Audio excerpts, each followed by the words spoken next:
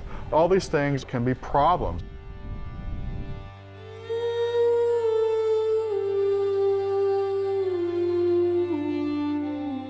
The bottom line is the types of practices we do on the land, whether they be positive or negative, are reflected in what we see, in the water.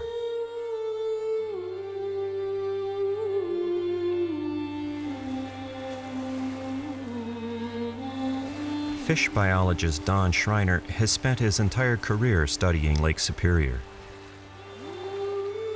Yet the lake still manages to inspire awe and humility in this veteran researcher. It is the largest body of fresh water in the world. Even though we've had huge amounts of changes in the lake, just the resilience of the lake is something that astounds me.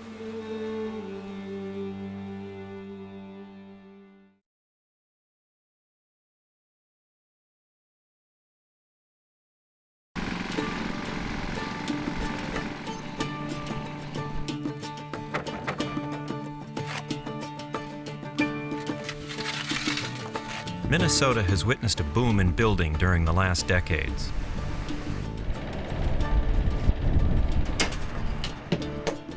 From the north shore of Lake Superior to farming communities in southwestern Minnesota, the suburbs are spreading out from older urban centers.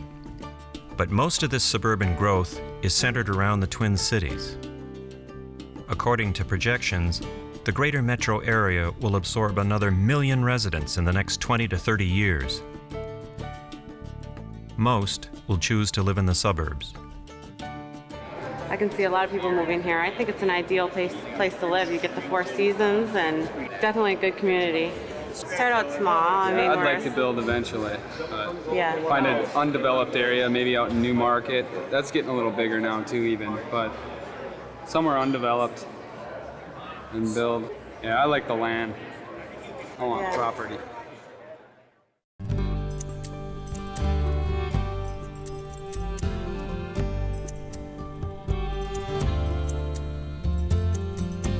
If Minnesota's past is rooted in its natural resources, its forests, rivers, lakes, and prairies, then here lies one vision of its future: the modern suburb.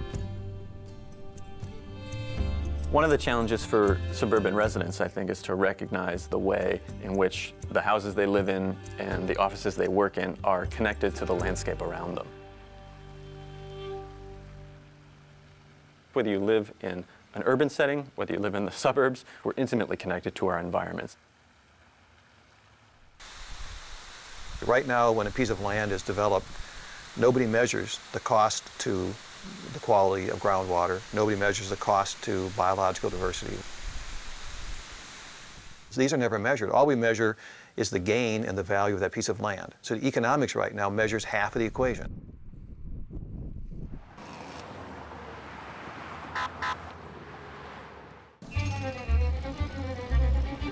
The road to the future was paved in the middle 1950s, when a new way of life emerged.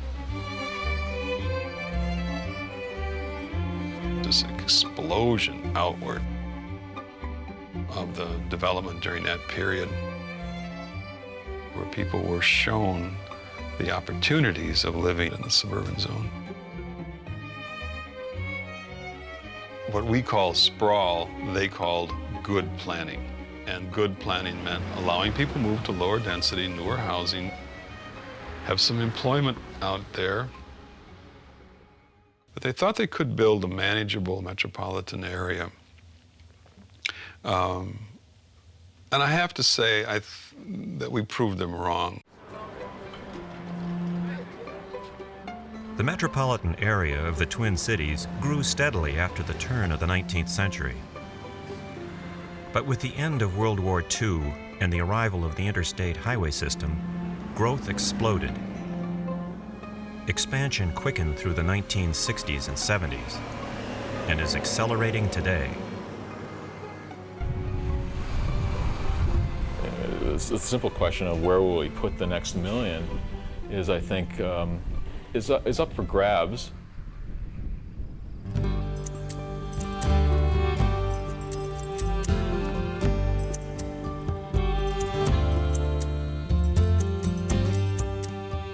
In the 1990s, the area southwest of the Twin Cities was one of the fastest growing regions in the nation. Much of Scott County lies along the Minnesota River Valley, an area of wetlands, lakes, and farms nestled amidst hills. Well, we're about in the center, the possible center of the future city of Shakopee. Elmer Marshall owns a farm that used to be on the outskirts of Shakopee. Because of rapid growth, the Marshall farm is now an island surrounded by a sea of housing developments. Something to remember about the urbanization of Minnesota, a lot of our communities were centered around good agricultural land, some of the best farmland that you're going to find anywhere.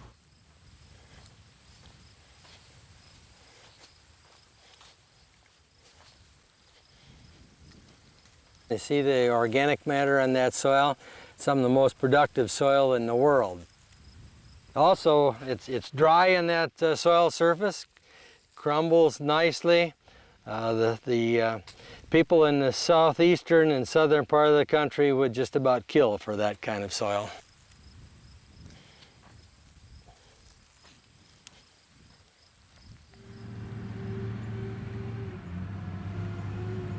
Once the topsoil has been scraped away, and that's what they do to the topsoil in a development, they scrape it away, and it's hauled off somewhere. You and I don't know how to reproduce that topsoil, and I would dare say that all of the great scientists in the world still, they could struggle for a long time with that, and they wouldn't be able to do it.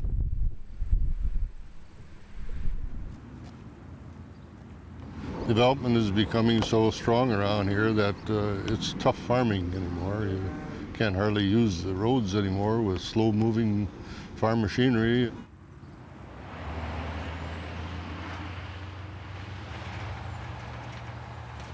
My great-grandfather settled here in 1862, which is 141 years ago, and it's been in the Marshall family. There's 6 generations of Marshall living on the farm right now. And but I guess this will be the end of it now.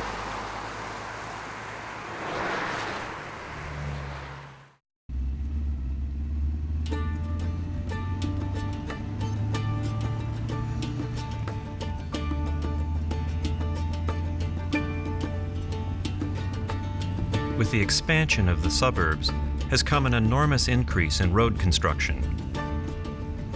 Add to that the explosion of parking lots and rooftops, and it all adds up to an excess of what experts call impervious surfaces. Once you pave a road, create access to that road, create more opportunity to develop around that road, you get more impervious surface. When you harden, widen roads, it creates, for example, hydrological consequences. In a state that's so importantly about water, this is a big, big effect. This is huge.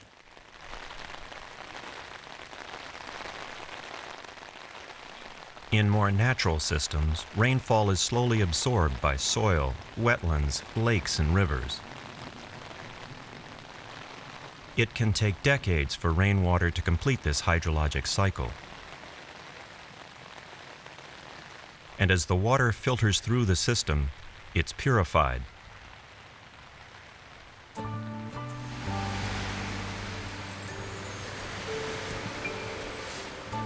But the built environment, with its vast expanses of concrete, interrupts that process. And that means more runoff. But that runoff is going directly to receiving basins, to rivers, lakes, streams, with very little intermediate infiltration. An inch of rain falling on 1 square mile of asphalt creates more than 17 million gallons of runoff water. In most communities, that water runs directly into the sewer system, bypasses the treatment plant, and is dumped into local lakes, streams, and rivers. In the Twin Cities, all of that water winds up in the Mississippi River. Here in Minnesota, we are the headwaters of the Mississippi River, so everything we do impacts everybody, extending all the way downstream. So it's important for us to be good stewards and protectors of the river.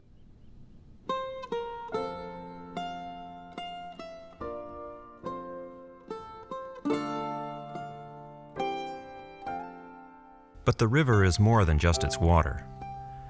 The Mississippi is at the heart of a vast wooded corridor that stretches from Minnesota to the Gulf of Mexico and beyond. It provides crucial habitat for a host of migratory birds. Actually, a large percentage of the birds in Minnesota are what we would call neotropical migrants. They breed here, they raise families here. But come fall, the birds all migrate, and not just to the southern part of the United States, but actually into Central America and South America. Hummingbirds, you might not know, fly 500 miles over the Gulf of Mexico as they're heading back down to the tropics. Birds are the connective tissue between us here in the upper Midwest and the rainforests of South America. The Mississippi River Corridor is part of the longest flyway in the Western Hemisphere. Stretching from the Arctic North to the southern tip of South America, a host of waterfowl and other birds make this annual migration.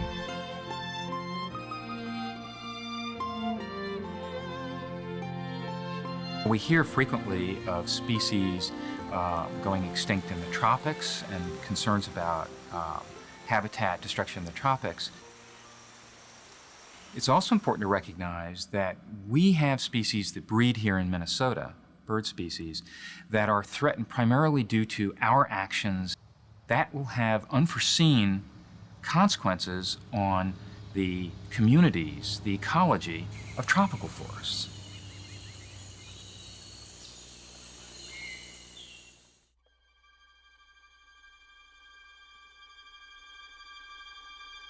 We sit in a really important flyway, the Mississippi Flyway, particularly here in the Twin Cities.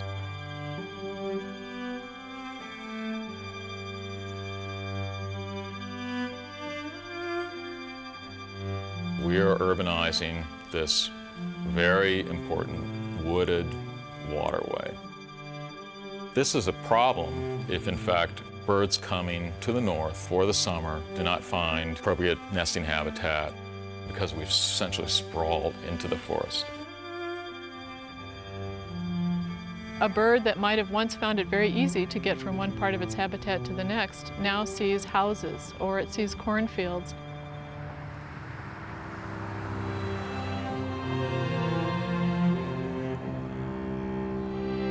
And that often makes it very difficult for a critter to get from one piece of habitat to the next. That can lead eventually to many species disappearing. Ornithologist Ray Faber is tracking one such species, the Henslow sparrow, a small bird with a big voice.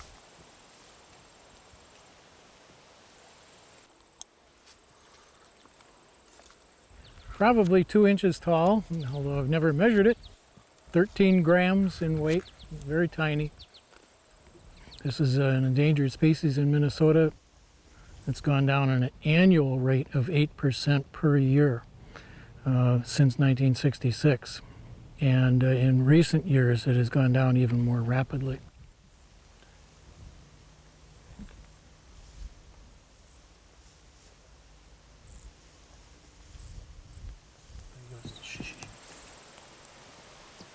Okay, he's perched now.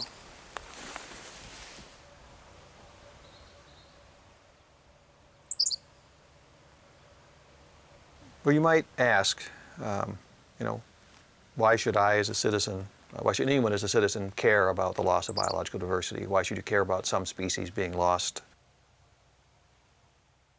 You know, being a human is an interesting role as an organism.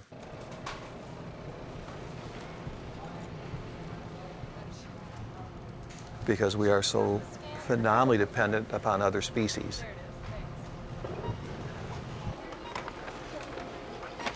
And yet, in modern times, we tend to forget this. We go to grocery stores, we don't realize where our food comes from. We turn the faucet on, don't think where our water comes from. And yet, all these things are resources that are being provided to us by other organisms living in ecosystems around us.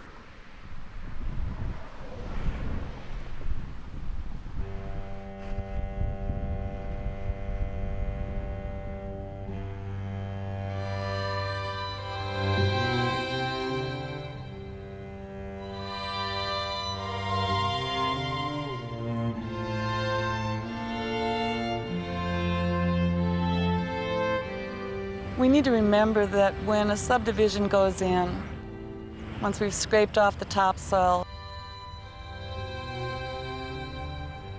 it's not going to come back again.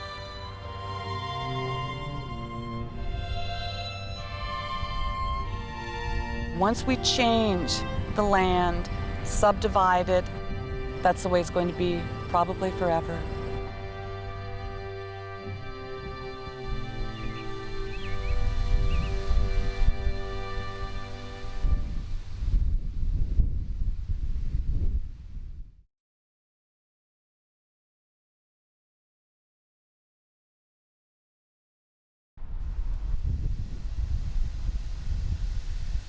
In 2003, the Pillsbury A Mill in Minneapolis closed its doors forever.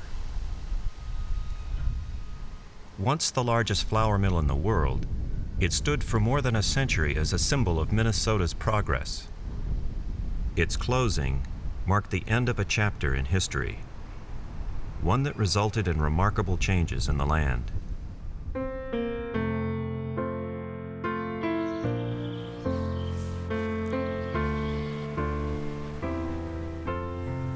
You have to look across a broad sweep of time to be able to have a sense of where we are, what we are, and the impacts of what we're doing. No one questioned the necessity of cutting those trees. They recognized a higher necessity of plowing it, of making it into rectangular farm fields and into productive land.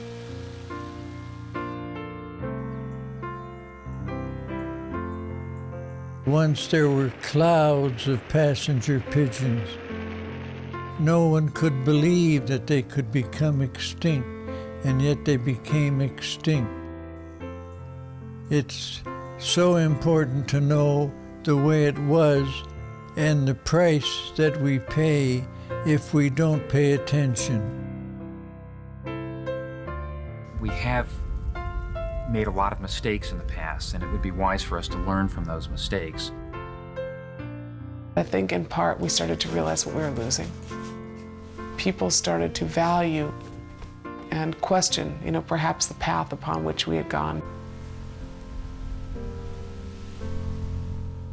Think about what Minnesotans have done.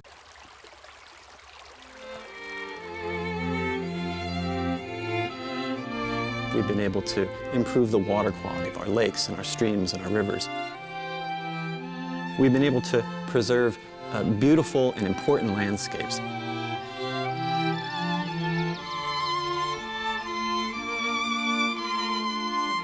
And we've had all these kind of environmental heroes who can give us hope in the future. I think that all of us have an obligation, a moral obligation to care not just about how we live, but the kind of world we leave behind. I'd like to think about people living in a Minnesota that's as nice 1,000 years from now as it is for all of us right now. We have an amazing planet that we live on, and we are, whether we like it or not, the stewards for that planet.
Production of this program was made possible in part by the Minnesota Environment and Natural Resources Trust Fund, as recommended by the Legislative Commission on Minnesota Resources, the McKnight Foundation, maintaining and restoring a healthy, sustainable environment in the Mississippi River Basin, and these funding partners.